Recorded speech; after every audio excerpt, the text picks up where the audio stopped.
I'm Fit Finlay. I'm going to kick your fucking head off. By the way, for whatever reason, Dave Meltzer settled into calling Dave Finlay Bart Simpson here. I say for whatever reason, but you can tell from his haircut. And here comes your favorite. We know that Fit Finlay is going to have a long WWF career, WWE career. This fella, not so much. Das Wunderkind, Alex Wright. I love Das Wunderkind. What the hell was the name? What name did he? Oh my God. Well, really? You don't love that? Come on. He's a heel, right? Yeah. Okay. Oh, well then good. They got something right then. But he was a babyface for a long time. Now, a guy who comes out dancing like that in his underwear, he's a heel. But look at the girls. The women are dancing. Well, people like to dance, Bruce. Do they? Fandango was a bad guy too. Do you not remember any of this? No, I don't. There's certain parts of my life I'd like to forget. I think, never mind. Now, so is Fit a babyface here? No, Fit's a heel. So they're tag team partners? I don't know. Maybe, I don't know who's a heel and who's not. Here's the deal. Davey Boy Smith was supposed to be Alex Wright's opponent, but this was changed the day of, and I'll let you guess why. But I mean, don't actually guess, but either way, Fit Finlay in here, long time historical badass, been whipping ass all through history. And this time it's Alex Wright's turn. And Alex Wright, another one of those guys who we saw him have a pretty successful WCW career for what it was, but then nothing else here stateside. But I think he's in Europe doing his thing over there right now. I thought, that Alex was one of those guys that had he been able to communicate a little bit better, and it was a language barrier that probably was his downfall, if anything else. But man, it was just walking out. He had to eat with me. Well, that's a good thing, right? I mean, you need that. It is. It would just be nice to capitalize on it and be able to make some money out of it instead of just pissing people off and say, next. If there was one talent on this card that you guys never got a hold of, but you wish you could, in hindsight, who do you think that would have been?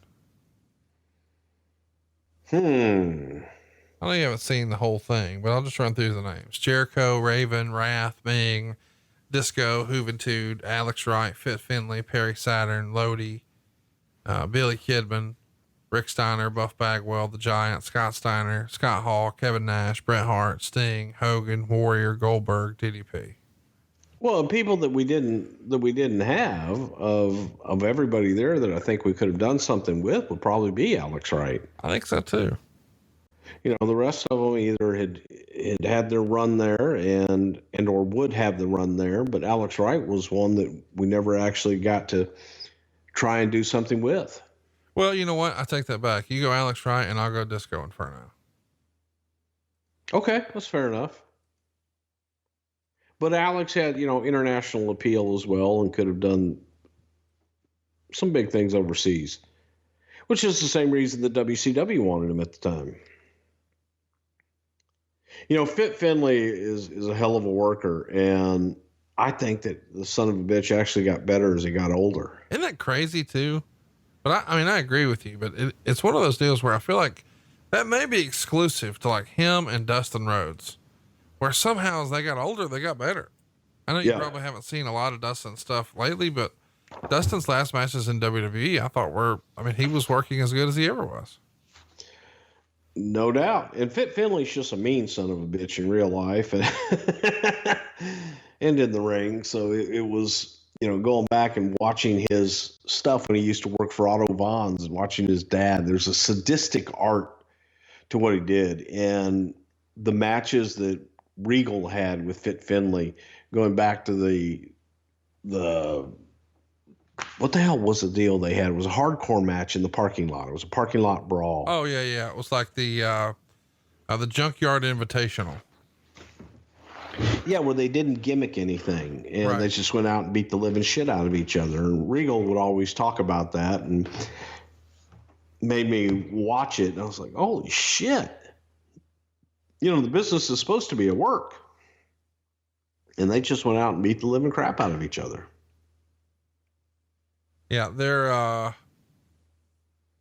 were looking for ideas and they found one, but I can't say it was necessarily the best one. This is the version of Chris Jericho that first got you guys' attention, I would assume. Is that fair to say? I think that would be fair to say. I mean, Chris was a hell of a talent, and I always go back to whatever the hell they were in Smoky Mountain Wrestling, the Young Lions with Lance Storm. And Jericho was that hot, young, fiery baby face that was going to replace Ricky Morton in the 1990s.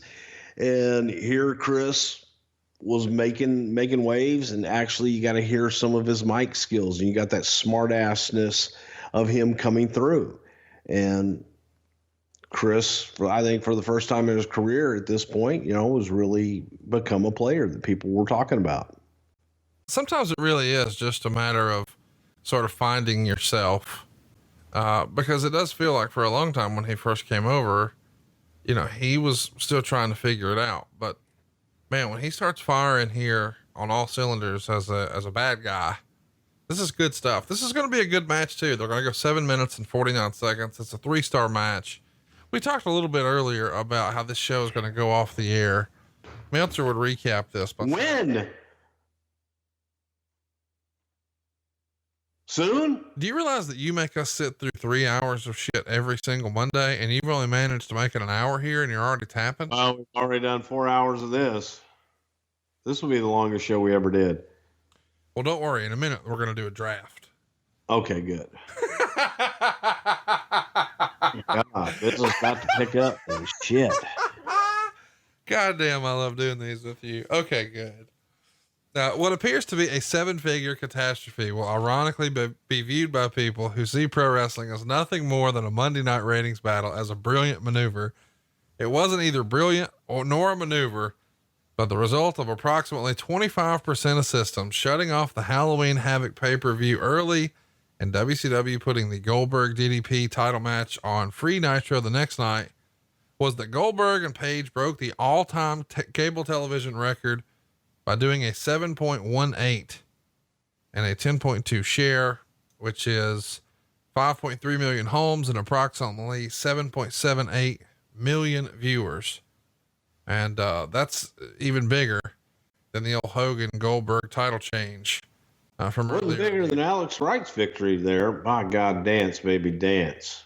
He's doing the same disco dance. See, I'm calling gimmick infringement. Their dances are very similar. You mean in terms of like the old John Travolta gimmick? Yeah. Yeah, it was a little different. That match, by the way, got a 1.25 stars, and there were boring chants. And I also would say that's too bad, because actually everything they did was solid and they worked really well together. Next up, though, is a match I know you're really going to enjoy. Ernest the Cat. What do you think the Cat's saying here? By the way, that's you on the far right in the background. Far right in the background. Overly Marshall shoulder.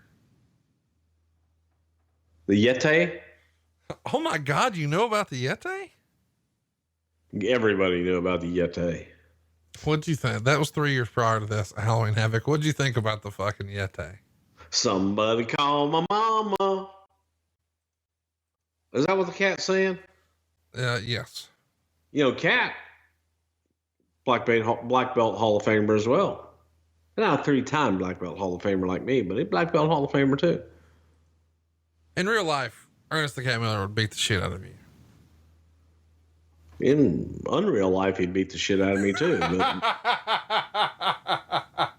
Okay, and then what? Yeah, then he'd cut a promo and breakdance like James Brown. Okay. But then are you going to tell anybody? I mean, is that something you're going to brag about? What, that he beat up Bruce Prichard? Yeah. I don't know. I think I would brag about that. Okay.